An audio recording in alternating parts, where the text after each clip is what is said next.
C'est Thérèse Filion.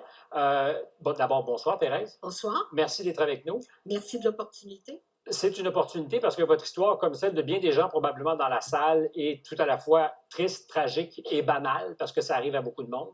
C'est jamais banal à la hauteur de nos vies, je le comprends. Qu'est-ce qui s'est passé chez vous? En fait, qu'est-ce qui s'est passé? J'ai un conjoint qui, vers la mi-cinquantaine, a eu des symptômes de type ACV. Et après avoir consulté, on a eu un diagnostic d'une maladie qui est inconnue, qui s'appelle l'angiopathie amyloïde cérébrale.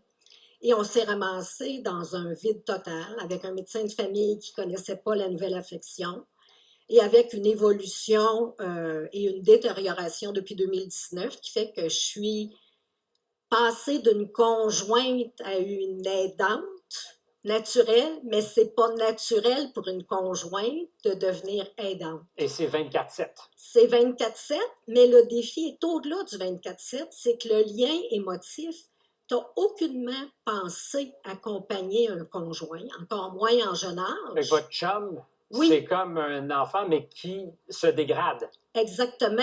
Et tu vis des deuils à chaque jour et parfois plusieurs fois par jour parce que tu lui parles. La première fois qu'il oublie de te dire bonne fête, tu es à l'envers. Et c'est constant. Quand tu le vois avoir besoin d'aide pour se brosser les dents, tu n'es pas préparé à faire ça. Et vous aviez évidemment jamais pensé dans votre vie amoureuse que Jamais. votre chum serait un jour, je ne veux pas employer ce mot-là, mais c'est celui que je vais employer, votre fardeau aussi.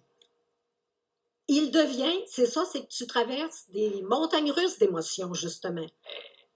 Si c'était à refaire, est-ce que vous auriez voulu plutôt connaître mieux les ressources qui sont, même si elles ne sont pas parfaites, à votre disposition? Définitivement, et je pense que c'est le point le plus important à faire.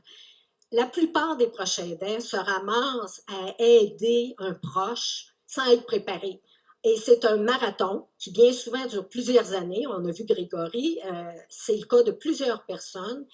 Et il n'y a pas de livre de recettes, tu as des montagnes à franchir. Trouver l'information, c'est un monstre. Tantôt, ce que monsieur disait, je reprendrai les mêmes paroles. Ça prend un village pour accompagner nos aînés. Ça prend un village aussi pour appuyer les aidants. Est-ce que je peux me permettre une Oui. question intime?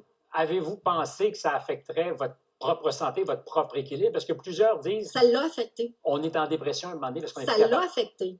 Et c'est là que j'ai réalisé que je devenais proche aidante. Mon médecin de famille a tiré une sonnette d'alarme. Et... Bien, merci d'avoir participé à tirer la nôtre de sonnette d'alarme, Thérèse. Souvent, les proches aidants comme Thérèse se sentent coupables